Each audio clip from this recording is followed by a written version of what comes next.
कम इन sir? जी जी, आइए please. नमस्ते sir. नमस्ते, प्लीज़ टेक योर सीट। आप पूनम हैं? जी सर। पूनम, आप एक बार थोड़ा सा मास्क हटाएंगे ताकि मैं वेरीफाई कर सकूं फोटोग्राफ। राइट। पूनम, आप जोधपुर से हैं? जी सर। आप कैसे कंफर्टेबल हैं? आप इंटरव्यू मास्क लगा के देने में ज़्यादा कंफर्टेबल हैं या बिना मास्क के ज़्यादा कंफर्टेबल? सर बिना मास्क के। आपको किसी किस्म के कोई सिम्टम्स तो नहीं है? नहीं सर। आपको हमसे असुरक्षा तो महसूस नहीं हो रही, सुरक्षित महसूस कर रही हैं? हाँ जी सर। ठीक है, तो आप हटा लीजिए। यूँ हम मतलब बीच बीच में मास्क लगाएंगे और डिस्टेंस काफ़ी है, मुझे लगता है कि आप सुरक्षित ही रहेंगे। जी सर। ठीक है, आगे बातचीत करें इससे पहले अपना परिचय दीजिए। जी सर, मेरा नाम पूनम है। मैं जोधपुर जिले के पिपाड़ सिटी तहसील की निवासी हूँ और मेरी जो प्रारंभिक शिक्षा हुई थी वो मेरे गांव से ही हुई है। उसके बाद मैंने जयनारायण व्यास विश्वविद्यालय से बीए किया, साथ में मैंने लाल बहादुर शास्त्री शिक्षण महाविद्यालय से बीएसटीसी की और सर उसके बाद मैं शिक्षिका के रूप में रही। 5 साल मैंने वहाँ नौकरी की और वर्तमान में मैं राजस्थान सहकारिता विभाग में सहायक पंजीयक के पद पर कार्यरत हूँ। आप असिस्टेंट रजिस्ट्रार हैं? जी सर। ये किस श्रेणी का पद है? सर ये राजस्थान स्टेट सर्विस का पद है। स्टेट सर्विसेज जी का सर। पद। आपका चयन आयोग की तरफ से ही हुआ? जी सर। किस बैच में हुई? सर 2016 बैच में। क्या रैंक था आपका? सर मेरी 449 थी सर। 449 रैंक थी। और आप इसमें सुधार के लिए प्रयास कर रहे जी हैं? सर। फिलहाल आपका क्या अनुभव है अब इस असिस्टेंट रजिस्ट्रार कोऑपरेटिव्स के तौर पर काम करने में राजस्थान में? सर जैसे पहले मैं शिक्षिका भी रही हूँ 5 साल और अब यहाँ आई हूँ तो यहाँ मुझे एक टीम के साथ में लेके कार्य करना पड़ रहा है और जो मेरी रेस्पॉन्सिबिलिटी है उसमें भी वृद्धि हुई है। मुझे मेरे जो गोल्स है उसके प्रति पूरी जिम्मेदारी दी जाती है और इसके अलावा सर मुझे मेरी जो संसाधन है मेरे पास उसका मैक्सिमम यूटिलाइज करने का भी टारगेट रहता है और स्टाफ को मोटिवेट करके कार्य करना, ये सब एक्सपीरियंस रहे हैं सर। पूनम, चूँकि आप कोऑपरेटिव्स में असिस्टेंट रजिस्ट्रार हैं, मुझे बताइए कि सामान्यतः अगर हम भारत में सहकारिता आंदोलन को देखें तो राजस्थान में ये एक्सपेरिमेंट कैसा रहा है? और ख़ास तौर से 1991 के बाद अगर हम कहते हैं उदारवाद और निजीकरण की शुरुआत होती है भारतवर्ष में, उसके बाद से सहकारिता का क्या औचित्य बचता है? सर जो सहकारिता मूल रूप से समाजवाद की अवधारणा है, लेकिन सर उदारीकरण के बाद में भी अगर बात करें और मुख्यतः राजस्थान स्टेट की बात करें तो जो कृषकों को साख की सुविधा है और प्रतिस्पर्धा के इस दौर में जो उपभोक्ता सहकारिता है उसके माध्यम से उपभोक्ताओं को सस्ती दर पर जो वस्तुएं प्रोवाइड करवाई जाती है वो है। और दूसरा जो महिला सहकारिता है जिसमें महिलाओं को सामूहिक रूप से आर्थिक उन्नयन हेतु जोड़ा जाता है, जैसे सेल्फ हेल्प ग्रुप है, इन सब में सहकारिता का योगदान काफ़ी अच्छा रहा है सर। लेकिन अगर हम मान लीजिए मसलन इस कोविड में जो पूरे देश में दबाव आया है वित्तीय संस्थानों पर, उसमें देखें तो उसमें सबसे ज़्यादा जो प्रभावित क्रेडिट संस्थाएं रही हैं उनमें कोऑपरेटिव बैंक्स रहे हैं। कोऑपरेटिव बैंक्स की स्थिति बहुत अच्छी नहीं रही है, काफ़ी नुकसान हुआ है। यही चीज़ हम लोगों ने नोटबंदी जब हुई थी तब भी देखा था कि कोऑपरेटिव बैंक्स में ही मैल प्रैक्टिसेस के काफ़ी उदाहरण आए थे सामने।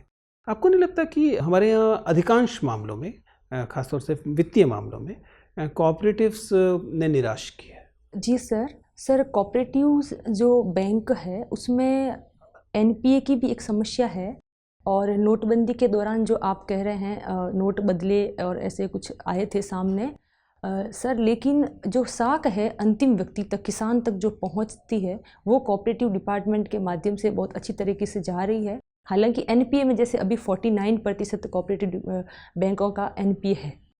और सर इसके अलावा अगर मैं कहूँ तो जो नॉन फार्मिंग सेक्टर्स है उसमें भी काफ़ी अच्छी तरह से साख सुविधा ये प्रोवाइड करवा रहे हैं और जो ग्राम सेवा सहकारी समितियाँ होती जो ग्रास रूट लेवल पे, उसके माध्यम से न केवल सर साख सुविधा, इसके माध्यम से खाद है, उर्वरक है, ये भी इनपुट्स जो एग्रीकल्चर के हैं वो प्रोवाइड करवाए जाते हैं।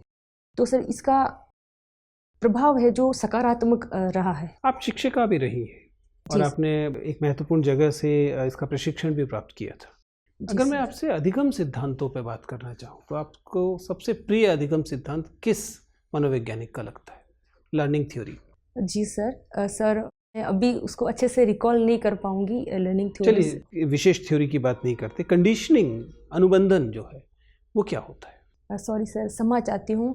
अगर आप कहें तो शायद थॉर्नडाइक की है। थॉर्नडाइक ने भी बात की है अनुबंधन जी की, सर। ठीक बात है। लेकिन जरूरी नहीं है कि आप मनोवैज्ञानिक का नाम बताएं, आप ऐसे ही बता दीजिए अनुबंधन होता क्या है, कंडीशनिंग होती क्या है, क्योंकि उसका इस्तेमाल तो प्रशासन में भी होता है। सर शायद आप इसमें ये पूछना चाह रहे हैं कि जो जैसे शिक्षक होता है और लर्निंग थ्योरीज में कंडीशनिंग की थ्योरी होती है। सीखने के बहुत सारे तरीके हैं जिनमें जी सबसे सर। महत्वपूर्ण तरीका कंडीशनिंग का है। मसलन स्त्रियां कंडीशनिंग होती है, उनकी सारी जीवन कंडीशनिंग जी होती है। सर। ऐसे ही अधिकारी भी कंडीशनिंग से सिखाते हैं। तो वह कंडीशनिंग है क्या? क्षमा चाहती हूँ सर, कोई बात नहीं पता। सर। पूनम जी, जी सर। जोधपुर एक संभाग है। जी सर। कितने संभाग हैं हमारे? सर हमारे 7 संभाग 7 है। संभाग है। तो जोधपुर संभाग में कौन कौन से जिले शामिल हैं? सर 6 जिले शामिल है।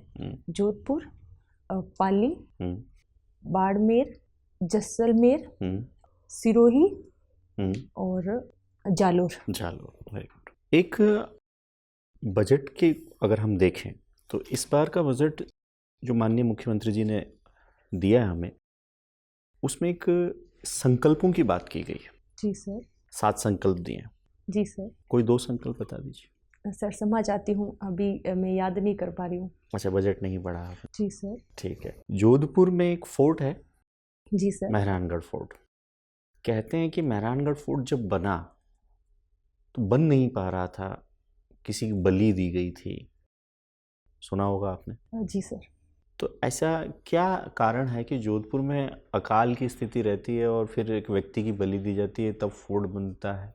सर इसमें एक श्रुति जुड़ी हुई है, एक कथा, जिसमें वहाँ जो एक साधु तपस्या करते हैं और उस तपस्या में सर भंग हो जाता है तो वो श्राप दे देते हैं, इस वजह से पानी की कमी रही है सर। ये एक तो यहाँ जयपुर फोर्ट से भी जुड़ा हुआ है, ये तो नाहरगढ़ से भी।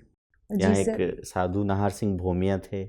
सर ये जोड़ा जाता है पर इतिहास इसमें प्रूफ हो ये तो सही नहीं है, लेकिन कहा जाता है। जयनारायण व्यास जी सर को जोधपुर के प्रधानमंत्री के पद का ऑफर दिया गया था, लेकिन उन्होंने उसको अस्वीकार कर दिया।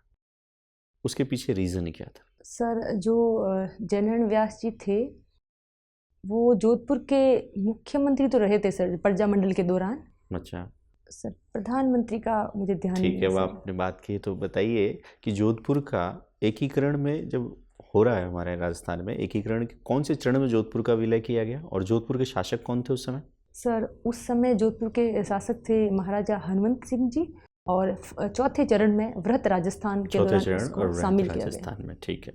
जोधपुर में रही हैं आप? जी सर। 5वीं रोड, 12वीं रोड। जी सर। जोधपुर की एक समस्या है जिसे हम यातायात की समस्या, ट्रैफिक समस्या कह सकते हैं। जी सर। क्योंकि कहीं हम जाते हैं तो सड़क ऊंची हो जाती है, कहीं जाते हैं तो सड़क नीची हो जाती है, कोई कहीं से भी आ जाता है और कहीं से भी चला जाता है।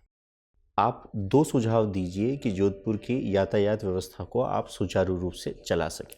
सर मुख्य जो जोधपुर की हार्ट लाइन है सिटी की, सोस्ती गेट से लेके और 5वीं रोड तक, उसमें सर जो पार्किंग की व्यवस्था बीच में कहीं नहीं होने के कारण सारे जो व्हीकल्स होते हैं वो रोड पे पार्क कर दिए जाते हैं, तो एक मल्टी लेवल पार्किंग होनी चाहिए। दूसरी सर मैं सुझाव देना चाहूँगी कि अगर नगर निगम और सरकार चाहे बजट हो तो एलिवेटेड रोड है इस हार्ट लाइन के ऊपर बनाई जा सकती है। अच्छा, एक और अंतिम सवाल कि यदि एकीकरण के दौरान जोधपुर का विलय पाकिस्तान में हो जाता, क्योंकि हनुमंत सिंह जी के पास ऑफर भी आया था। जी सर। तो आज आर्थिक रूप से क्या क्षति देखती हैं आप राजस्थान के लिए? सर जोधपुर है वो रेगिस्तान का प्रवेश द्वार है, इस रूप में पर्यटन का हब बना हुआ है वो। दूसरा सर हेरिटेज की जो एक कल्चर है उससे भी पर्यटन को नुकसान होता। तीसरा सर जोधपुर है वो सामरिक रूप से वर्तमान में बहुत महत्वपूर्ण है, यहाँ पे ITBP के भी हेडक्वार्टर्स है और भी विभिन्न हेडक्वार्टर्स है और पाकिस्तान के बॉर्डर के एक नज़दीक बहुत बड़ा शहर है। इस वजह से अगर जोधपुर वहाँ होता और यहाँ अपनी सीमाएं भारत की अगर जोधपुर के इस बॉर्डर पे लगती।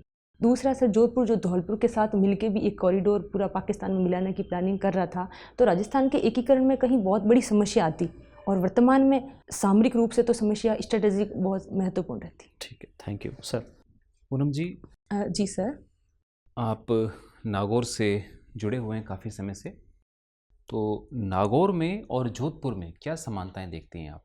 सर, नागौर और जोधपुर दोनों ही मारवाड़ के भाग रहे हैं, तो दोनों में लगभग भाषा ही भी एकता है सर। मारवाड़ी भाषा बोली जाती है और इसके अलावा दोनों ही एग्रीकल्चर पे ज़्यादा डिपेंड है। इंडस्ट्रियल डेवलपमेंट नागौर का भी कम हुआ है और जोधपुर का भी कम हुआ है। चलिए, नागौर में ग्रीन हाउस इफेक्ट की समस्या देखने को मिलती है। जी सर। क्या होता है green house effect?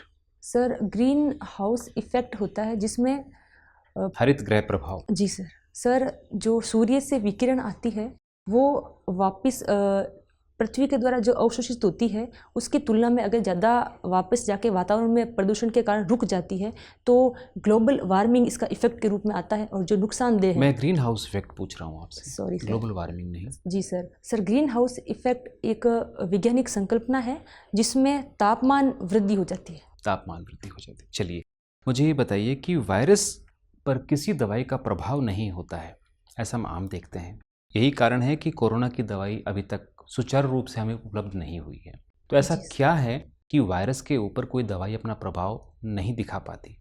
Sir, virus है उसमें जो वायरस का म्यूटेशन है वो काफ़ी जल्दी जल्दी होता है, एक ये भी कारण है सर। और दूसरा सर मुझे अभी एक ही याद आ रहा है जो स्ट्रेन। राजस्थान की विषय विरासत जो सूची है उसमें किस किस चीज़ों को, किन किन को शामिल किया गया है? सर, राजस्थान में किलों को शामिल किया गया है। कितने किले हैं? सर, 6 किले हैं। 6 में से किसी 3 के नाम बताइए। सर, मेहरानगढ़ है, जयगढ़ है, चित्तौड़गढ़ है।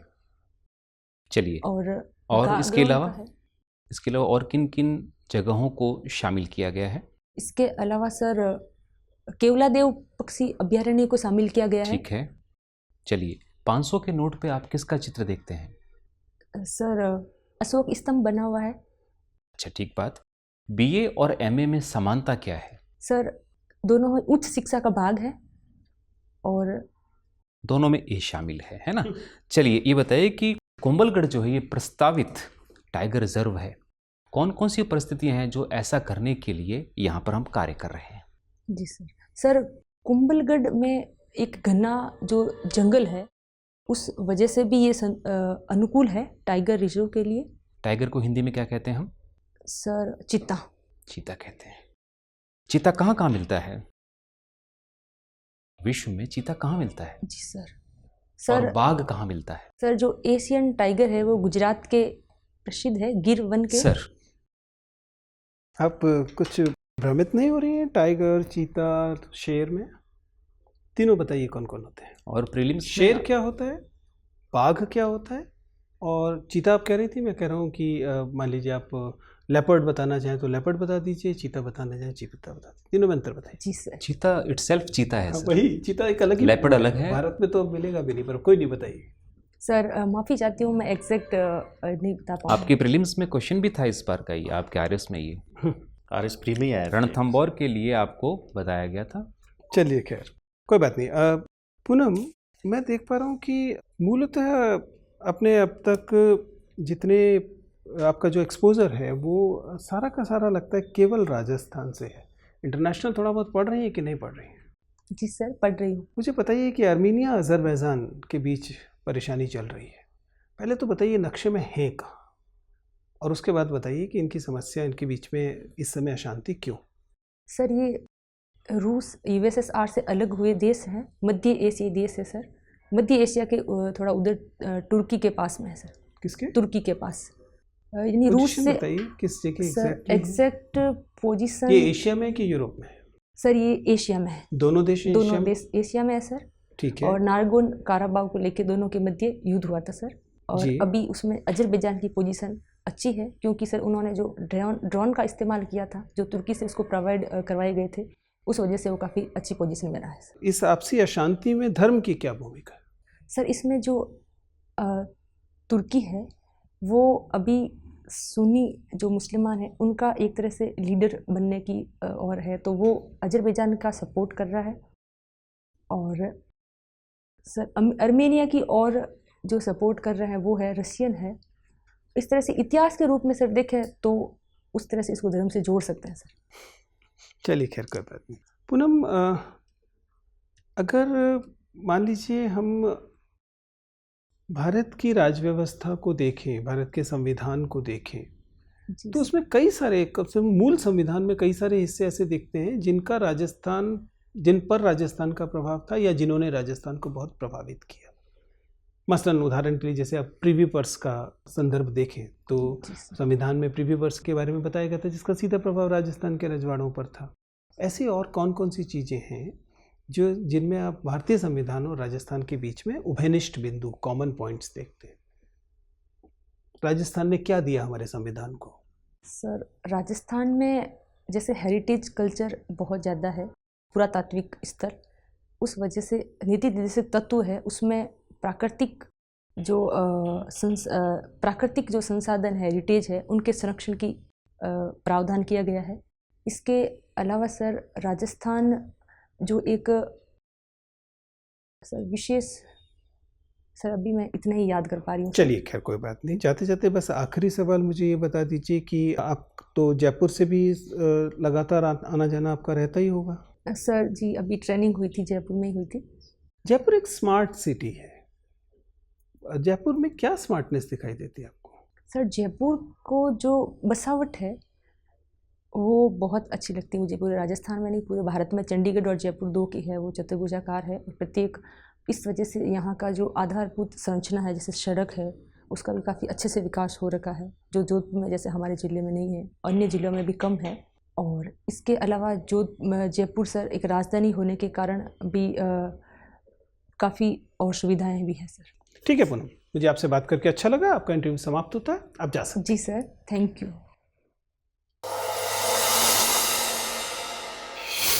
Take your seat Poonam. जी सर, थैंक यू। जी पूनम, बताइए आपके हिसाब से आपका इंटरव्यू कैसा गया है? कौन से एरियाज़ हैं जहां आपको लगता है कि अभी आपको और काम करना है? सर जो सब्जेक्ट आपने पूछे हैं मेरे से, जो ऑल और जो कनेक्शन और तुलनात्मक रूप से जो अध्ययन है उसकी आवश्यकता है मुझे, और एक ब्रॉड व्यू में टू द पॉइंट्स जो आंसर देने का वो प्रयास और करना चाहिए।